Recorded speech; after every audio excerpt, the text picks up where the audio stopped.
Just when you thought your day really sucked.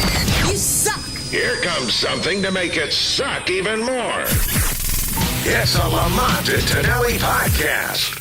We are ready for the Jim Harbaugh show on 107.7 The Bone, brought to you by, hey, we're going big time on this, brought to you by our great friends at Team Superstores, your largest one-stop shopping center for new Chevrolets, Cadillacs, Mazdas, Hyundais, or pre-owned cars, trucks, and SUVs, and by Coors Light, the world's most refreshing beer and a proud sponsor of the San Francisco 49ers. Sully, we're going big time. Give me the intro for this today. Okay. It's time for the Jim Harbaugh Show on 107.7 The Bone. Brought to you by Coors Light and Team Chevy. And now, the head coach for the San Francisco 49ers, Jim Harbaugh. Yeah, how do you like that? Coach, we're ready for you. To that intro. We're ready for you this week. Oh, no, just wait, Sully. Okay, we're ready for you, Coach. Are you there? I'm here. All right. Hey, Good morning. I mean, we went full production on you today. Yes, you did.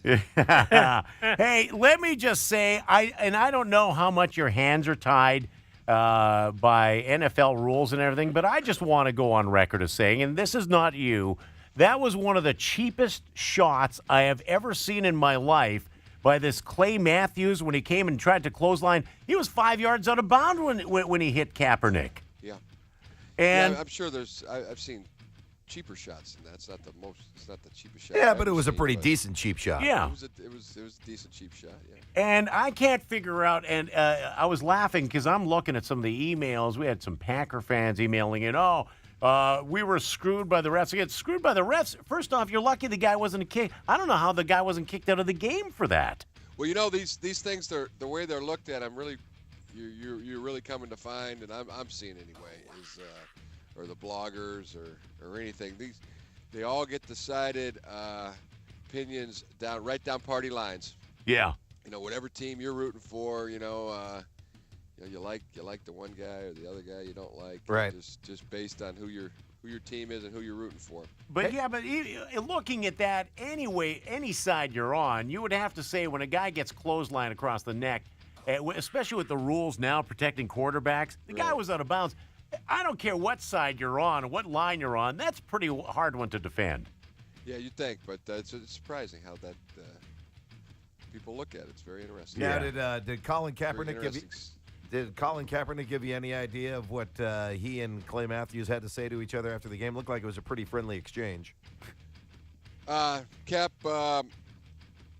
was didn't really talk about it to me after the game or the next day. He was in doing his routine yesterday, which was a lot of cardio, lifting.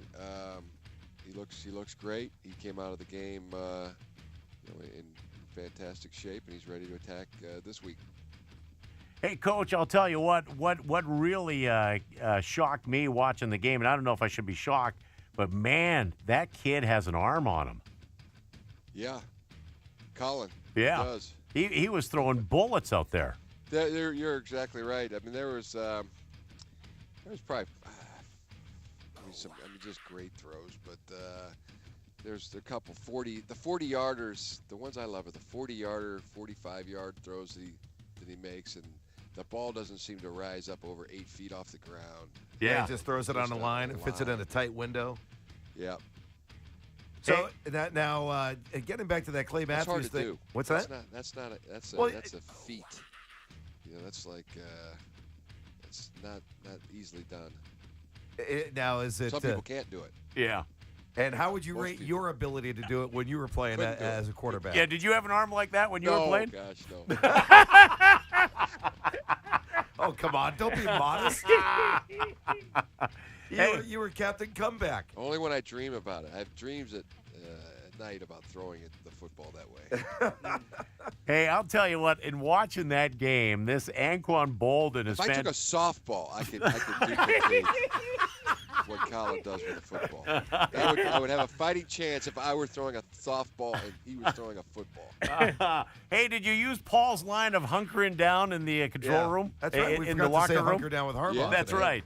No, we didn't use that this week, but you might have to hunker down for Seattle, though. yeah, you gotta hunker down when we're playing these type of teams. There's no question.